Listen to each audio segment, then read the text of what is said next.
Hello friends, स्वागत आहे आपलं एका छोट्याशा ब्लॉगमध्ये. तर काय झालं होतं माहिती का, मला इथे लॉकडाऊनमधला एक जुना व्हिडिओ सापडला. म्हटलं तो तुमच्याशी शेअर करूयात.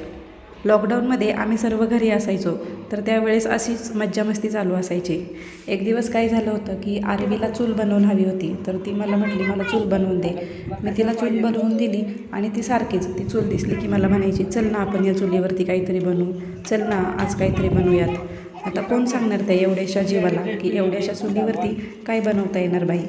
तर मग म्हटलं चला तिची इच्छा तर पूर्ण करायलाच पाहिजे, कारण ती म्हटली आणि मी केलं नाही असं कधी झालंच नाही. तर मग त्या चुलीवरती मी ठरवलं चहा बनवायचा.